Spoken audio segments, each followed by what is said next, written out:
Well, I'm going to make this interesting and disagree with everyone. Okay. I do not accept the premise, which probably isn't too much of a surprise, but nonetheless, I reject the premise that the whole point of the so-called war on terror or investing in the Mujahideen was to somehow fight terrorism or to make a better world. I would argue that if you really want to know what's happening with Middle Eastern policy, then you must read Oded Yanan's A Strategy for Israel in the 1980s. Now, in that document, which is pretty much being played out to a T right now and has been for many years, there were serious objectives for Israel. And Israel's main objectives were to expand and grow in line with the Greater Israel Project. And in order for it to do that, there would need to be an excuse to justify the expansion of Israel. And in order to do that, we would have to sow the seeds of sectarian hatred and violence in the region. The number one target of this plan was Iraq. We've achieved that. That's not a failure. That's actually a success. Iraq is a failed state largely. It is an absolute basket case. Sectarian hatred is absolutely insane. We see the beheadings and all of this madness, and we think it's a disaster. No, it's not at all. In fact, it's all part of the plan to break up Iraq into 3 different states. When we look at Syria, we also find that the goal is once again the same thing: sow the seeds of sectarian hatred and basically turn that nation into a basket case. This is happening according to plan as well. Now, ISIS, funny enough, could stand for the Israeli Secret Intelligence Service. Many people are seeing the very big benefits to the state of Israel, the so-called Jewish state of Israel, by the breakup and the balkanization of the surrounding states. So actually, if you believe what's being told to you, and I just don't know why anyone would believe anything that comes out of the mouth of virtually any Western leader, whether it be Obama or Bush or any of the rest of them, all of these people are nothing but patent liars, and everything they say is pretty much the opposite of the truth. So I don't accept virtually anything they say. Okay, good. Okay, Peter, if I can go to you in New York.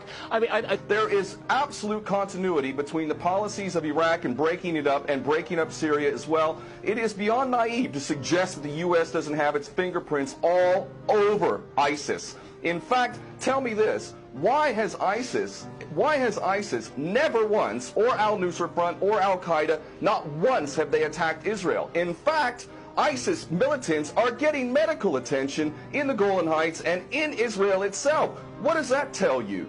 There is absolute continuity, but the actual policy, just like the Project for a New American Century laid out very clearly, that a, quote, new Pearl Harbor would be necessary to achieve this goal of full spectrum dominance, you could never tell the American people, or the world for that matter, we're going to fight wars of aggression where we're going to have to invade and occupy, we're going to have to spend hundreds of billions, if not trillions of dollars to achieve the goal of full spectrum dominance, which is to control, absolute control over air, land, sea, and space and cyberspace. The American people never would have bought it, so you can't tell them that. You have to tell them a bunch of lies. And we see this over and over again. What you have to do, Ken, if I can go... It would actually be a question that there must always be a boogeyman. In fact, you're sitting in Russia now.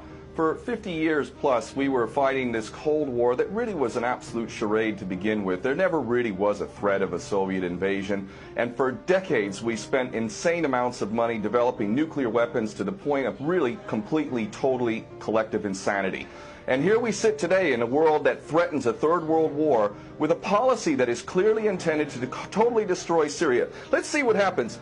If we take Bashar al-Assad out of the equation in Syria, does anybody with half a brain not understand that that vacuum that's going to be created is going to be a vacuum filled by the most powerful interests there? And who is that right now? Well, that would be our best friends and allies, these little Frankenstein monsters that we create, whether it's al-Qaeda or al-Nusra Front or the latest ISIS monster that we've created. Those are the ones that are going to fill that vacuum, and that fits perfectly in line with Oded Yanan's A Strategy for Israel in the 1980s. And if these other two gentlemen haven't read that document, I seriously suggest you do. Another thing that's really worthy of pointing out is the so-called Islamic State is anything but Islamic. And yes, there is a war on Islam.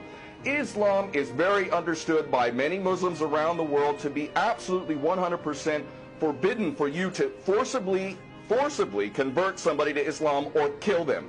This is totally untrue. Back in the medieval times, when there was Muslim empires, it was an absolute understanding and policy amongst the Muslims who were in charge at that time that those who practiced whatever religion were allowed to continue practicing that religion, and they were not even forced to pay taxes into the Muslim empire itself. However, However, if people wanted to practice that religion, they would not be able to derive the benefits of the tax system and so on and so forth. The bottom line is no Muslim in their right mind would justify going in and literally executing men, women, and children simply because they don't convert to your religion. These people are not Islamic. They are creations of the monster, which is the empire of the United States and all its cohorts in Israel and England in particular. And this monster is purposely created to justify the continuing insanity of the never-ending war policy, which is really the core of America. And that is exactly why I renounced my U.S. citizenship. This madness cannot be considered anything but the major threat to the world.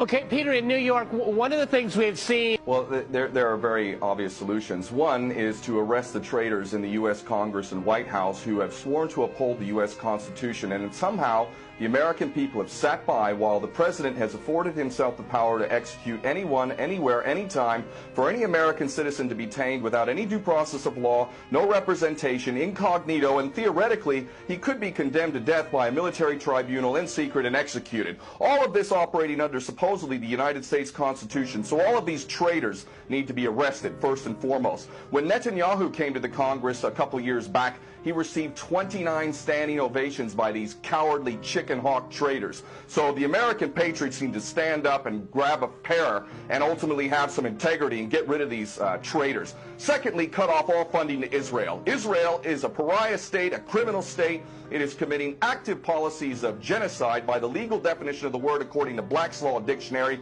That country needs to be cut off right now. All of their attention needs to turn inward. Stop your little empire endeavors and full spectrum dominance and all of this sort of madness. Start taking care of your infrastructure back home. Start taking care of the American citizens who have worked their whole lives and now find themselves wondering how they're going to keep a roof over their head.